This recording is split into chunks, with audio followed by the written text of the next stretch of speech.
झाझा थाना अंतर्गत शेर गांव का मामला है।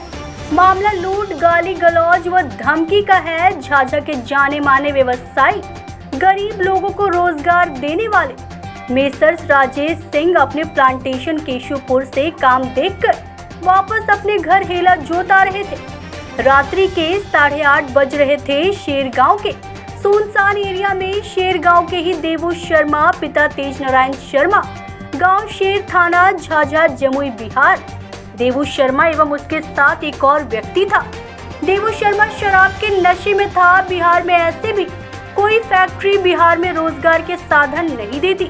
ऐसे में राजेश सिंह द्वारा रोजगार उपलब्ध कराया जा रहा था। मेसर्स राजेश सिंह द्वारा आवेदन देने के फलस्वरूप झाझा थाना अध्यक्ष राजेश शरण द्वारा त्वरित कार्रवाई करते हुए इंस्पेक्टर सुबोध कुमार दल बल के साथ देवू के घर पहुंचे और छापा मारा गया, परंतु देवू घर से फरार हो गया। केस नंबर 382/23 US 341 379 504 506 34 दर्ज कर लिया गया है।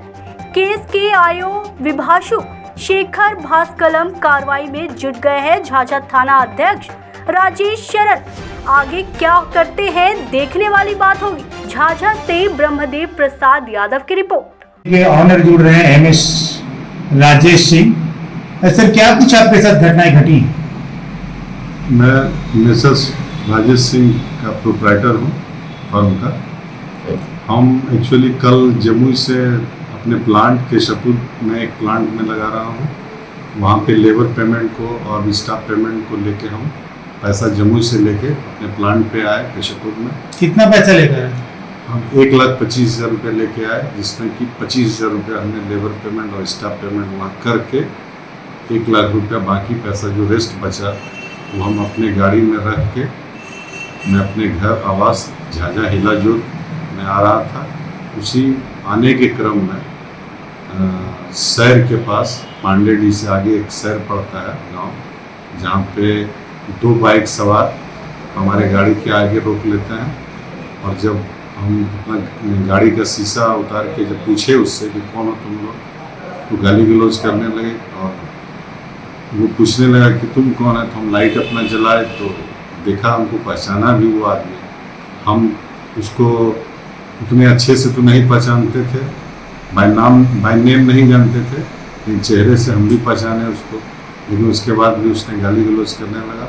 और जब हम गाड़ी से उतर के नीचे उतरे, तब तक बाइक से एक लड़का पीछे वाला जो बैठा हुआ था वो मेरे गाड़ी का गेट खोल के मेरा पैसा जो एक थैला में रखा हुआ था 1 लाख रुपया, आगे की सीट पे, कार के आगे की सीट पे उसने उठा के लेके भाग गया। क्या राजेश आपको लग रहा था कि अगले को पता था आपकी गाड़ी में पैसे जा रहे हैं, या फिर अचानक ये घटना घटी?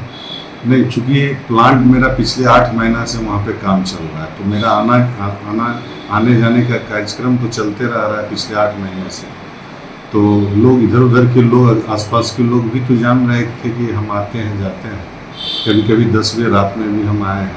चूँकि इंजीनियर्स लोग गुजरात से आए हुए हैं, कलकत्ता से आए हुए हैं, देवघर से आते हैं, तो काम जो है रात में भी चलता है, दिन में भी चलता है। कितने बजे की घटना है ये?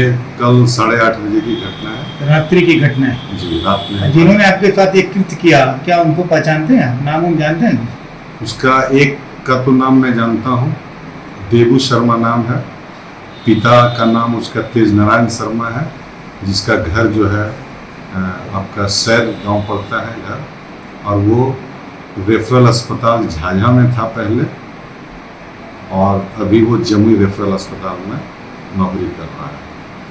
और नशे की हालत में वो दोनों था। जिस तरह से वो लड़खड़ा के जिस तरह से गाली गलौज हमको किया है, जान मारने की धमकी तो खैर बार बार हमको मिल रहा था, इधर उधर से भी आ रहा था। चूँकि हम एज ए कॉन्ट्रैक्टर हैं, तो इस तरह का चीज़ तो हमारे साथ हो ही जा रहा है। तो देखिए, आप एक्चुअली एसेट हैं, समाज का एक तरह से पूंजी है आप। अगर आपके साथ कोई अपनी घटना घट जाएगी तो इसकी सूचना अपने प्रशासन को क्यों नहीं दी? नहीं, तो वहाँ से आने के बाद हम झाझा थाना को अपना सूचना दिए। एक बजाबते एक एप्लीकेशन लिख के हमने दिया कि हमारे साथ जो घटना हुआ उसका विस्तार पूर्वक मैंने एप्लीकेशन लिख के। आपने पुलिस को सूचना दी तो पुलिस पहुंची वहाँ? पुलिस पहुंची रात में करीब 1 बजे वहाँ पे उसके घर पे पुलिस पहुंची है। लेकिन वो घर पे मिला नहीं, घर से भागा हुआ था वो। मैंने पुलिस जांच में जुट गई, FIR हो गई झाझा थाना में? झाझा थाना में FIR हो गई है, जिसका केस नंबर जो है आपका 382/23 है। FIR हो गई। क्या मांग करते हैं प्रशासन से आप? प्रशासन से मांग हम यही करते हैं कि उचित कार्रवाई हो, मेरा जो पैसा का लूट हुआ है वो बरामद हो, प्लस उसके ऊपर सख्त से सख्त कार्रवाई हो, क्योंकि बाद में फिर ऐसा घटना हमारे साथ ना हो। क्योंकि जब मैं प्लांट वहाँ लगा रहा हूँ तो आने जाने का तो ये क्रम जारी रहेगा, क्योंकि वहाँ पर 25-50 लोग काम करेंगे, तो मेरा आना जाना वहाँ पे। तो प्रशासन से अपनी सुरक्षा की भी गुहार लगा रहे हैं आप? जी, सुरक्षा के लिए भी हम चाह रहे हैं कि हमको सुरक्षा मिले।